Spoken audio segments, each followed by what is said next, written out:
أعوذ بالله من الشيطان الرجيم بسم الله الرحمن الرحيم السلام علیکم ورحمۃ اللہ وبرکاتہ۔ ابھی تو میں سفر پہ ہوں۔ شہر پونا جو مشہور مہاراشٹر کا شہر ہے ماشاءاللہ، یہاں ایک تعلیمی کانفرنس کے سلسلے میں آنا ہوا ہے۔ میں جو کہنا چاہ رہا ہوں آپ لوگوں سے، ہمارے جو ائمہ حضرات ہیں ان میں سے کئی ساتھیوں نے آج کہا ہے کہ امارت شریعہ کے حوالے سے جو 25 تاریخ کو انسانی زنجیر بنائے جانے کے سلسلے میں اپیل آئی ہے، اس حوالے سے ائمہ حضرات کل جمعہ کے اندر کا بیان کریں، کیا ان کا مواد ہونا چاہیے، کچھ رہنمائی ہو جائے۔ یہ بڑی اچھی بات ہے کہ 25 تاریخ کو انسانی زنجیر کے حوالے سے جو اپیل ہوئی ہے اس پہ ہم دھیان دیں اور کل جمعہ میں اعلان بھی کریں۔ یہ ہم سب ائمہ کی ایک اپنی ذمہ داری ہونی چاہیے، اور ائمہ حضرات کو چاہیے کہ وہ یہ بتائیں کہ ملک کی آزادی میں 26 جنوری بھی آنے ہی والا ہے، تو ملک کی آزادی میں ہمارا کیا رول رہا ہے، اس کو بھی تھوڑا سا ایکسپلین کر کے بتائے وہ، کہ 1601 میں جب انگریز یہاں پہ آئے اور اس کے بعد پھر ان لوگوں نے یہاں پہ ناجائز قبضہ تسلط جمانا چاہا، تو پھر مسلمانوں میں سے جو جیالے تھے، جس کو میں نے ایک انٹرویو میں آج تفصیل سے بتایا بھی ہے کہ انہوں نے کس طرح سے قربانیاں دی۔ 1757 کے اندر سراج الدولہ آتے ہیں بیچارے، ان کی قربانی سامنے میں رکھیے۔ 1799 کے اندر شیر میسور قربانی ان کو سامنے میں رکھیے۔ پھر 1857 کا انقلاب، جس کو انگریز بڑی چالاکی سے غدر کا نام دیتے ہیں، بغاوت کا، وہ انقلاب تھا دراصل ایک۔ پھر شاہ عبدالعزیز علیہ الرحمہ کا جو فتویٰ رہا ہے، اور پھر انگریزوں کی اس کے اگینسٹ میں آ کر کے سیڈیشن اور بغاوت کا جو کہہ لیجیے قانون عمل میں آیا، جس کا آج کل کی سرکاریں اپنے طور پہ استعمال کر رہی ہیں، وہ ماہرین کی ویڈیوز آپ نے دیکھے ہوں گے، ان کو سامنے میں رکھیں۔ اور پھر 47 کے اندر جا کر کے ملک آزاد ہوتا ہے۔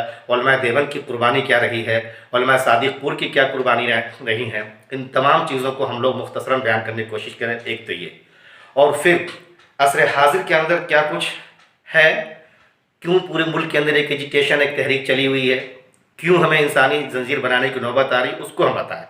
وہ اس طریقے سے کہ ابھی کا جو ماحول بنا CAA کو لے کر کے، اس میں ہم پہلے یہ واضح کر دیں کہ دیکھیے کسی کو بھی شہریت دینا یہ غلط نہیں ہے، سرکار کا اپنا اختیار ہے، ہر ایک سرکار اپنی پالیسی بناتی ہے، ہم اس کو سپورٹ کرتے شہریت دینے کو۔ ہاں، مخالفت ہم یہاں پہ کرتے ہیں جب آئین کے اندر، دستور کے اندر چھیڑ چھاڑ ہوتا ہے۔ آرٹیکل 14 کے اندر، آرٹیکل 15 کے اندر وضاحت کے ساتھ یہ بات آئی ہے کہ بنیادی حقوق، جس میں شہریت تو سب سے پہلی بنیادی حقوق ہے، اس کے اندر کسی طریقے کا کوئی بھید بھاؤ، کوئی چھیڑ چھاڑ نہیں ہونا چاہیے ذاتی، دھرم، کلر، نسل کی بنیاد پر۔ لیکن اب جو CAA آیا ہے اس میں سارے کمیونٹی والوں کو لے لینا اور ایک کمیونٹی کو وہاں سے ایکسکلوڈ کر دینا، خارج کر دینا، یہ اثر سنویدھان اور آئین کے اندر چھیڑ چھاڑ کی ایک کوشش ہوئی ہے۔ اس کے خلاف پورا ملک آج سراپا احتجاج بن کے سڑکوں پہ اترا ہوا ہے۔ ہم یہ چیز عوام کو بتائیں کہ یہ آئین کے اندر چھیڑ چھاڑ کا ہونا یہ قابل قبول نہیں ہے، ایک بات۔ دوسری بات، ہم ان کو یہ بھی بتائیں کہ دراصل یہ CAA کے بعد NPR کو لا کر کے، NRC کو تو چھوڑ دیا انہوں نے، لیکن ان کا نام بدل دیا انہوں نے، اس کو لا کر کے یہ کرنا چاہ رہے ہیں کہ ہم ایک خاص کمیونٹی والے کو ڈی ووٹر اور اسٹیٹ لیس بنا دیں۔ اس کی وضاحت کیجیے، ڈی ووٹر کیا ہوتا ہے؟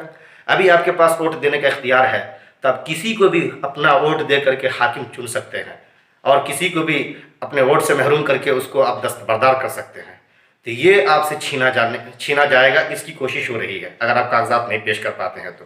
اسٹیٹ لیس کا مطلب یہ ہوتا ہے کہ آپ کو بھیڑ بکری کی طرح سے کسی کیمپ میں ڈال دیا جائے، سیکنڈ درجے کا شہری بنا دیا جائے، آپ کو کسی بھی طریقے کا کوئی حق نہیں ملنے والا، نہ تو آپ کو تعلیمی، صحت، انصاف و عدالت، کوئی بھی چیز آپ کو کیمپ کے اندر نہیں مل سکتی۔ ایک سیکنڈ درجے کا شہری بنا دیا جاتا ہے اسٹیٹ لیس بنا کر کے، اس کی پوری کوشش ہو رہی ہے۔ ان فرائض کے اور خدمات کے طرف انجام دیتے ہیں تو پھر ہم حق بھی رکھتے ہیں اس بات کا کہ ہمیں سرکاری مراعات پوری عزت اور سمان کے ساتھ ملنی چاہیے، نوکری ہو، تعلیم ہو، صحت ہو، یہ ساری چیزوں کا ہمیں رائٹس ہے یہاں پر۔